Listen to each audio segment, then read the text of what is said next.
What's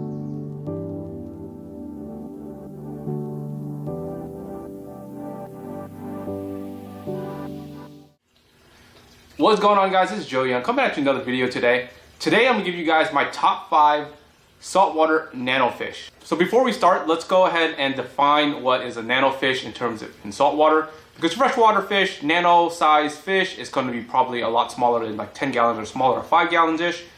With saltwater, it's anything with 30 gallons or smaller is what I would consider a nano fish that could fit in a 30-gallon tank, I mean. So let's keep that in mind because I'm going to be picking the fish based on the size of the tank here. And a lot of these fish I'm going to be picking is my personal favorite. So again, everyone have their own preference, and let's go and start with number 5. So number five goes to the seahorse. Now seahorses are completely just a unique fish that I've never, ever seen before. And a lot of you guys, when you see seahorses, you think they're the cutest thing in the world, and they are. They look really sweet. And the cool thing about them is you can get a pair of a decent sized seahorse in a 30-gallon tank.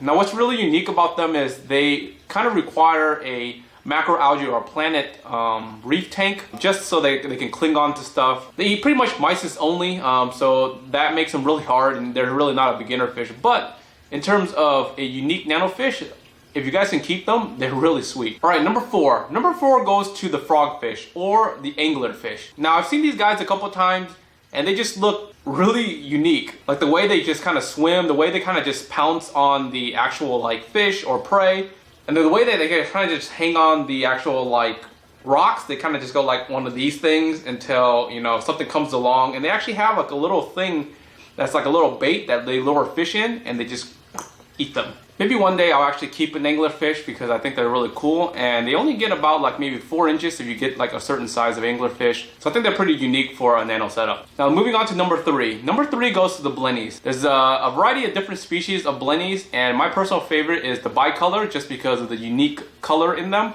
But all the other blennies, they act really the same way. They have a really unique personality where they kind of do like a hide and seek or a peekaboo. And they kind of hide in between the rocks, and they kind of peek their little head out, and they kind of go like, huh, huh, huh, huh. I think that's really unique because that personality is what people like and enjoy. Number 2 goes to the Mandarin Goby. Now, my personal favorite is the spotted Mandarin.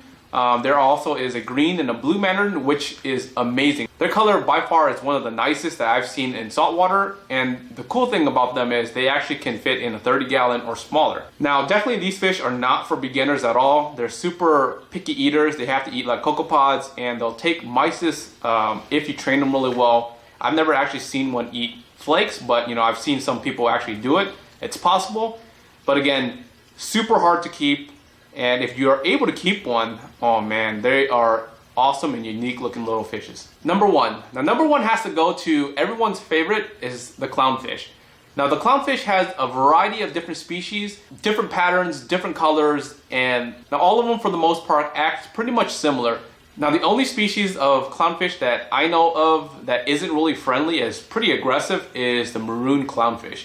Now they're super aggressive towards each other, and they can be really aggressive as they get bigger towards their tank mates. But if you get the normal clownfish that you see in any pet store, even if it's just like the Nemo, I think they have the greatest personality because once they are really trained to eat the food and kind of like know like this is where I'm going to be eating the food, they kind of like greet you and they come right up to you. They'll eat from your hand. They'll kind of just like swim around. They'll be playing. They're really unique because they can kind of host corals that are similar to anemones and other like torch corals and stuff like that. So I think with their personality and the color, you can't really beat them, especially any nano fish. Like almost every saltwater tank that I've seen, somebody has to have a pair of clownfish or a clownfish in there in general. So there you go. That's my top 5 saltwater nano fish. Let me know what your top 5 is in the comments below. And as always, until next time guys, peace.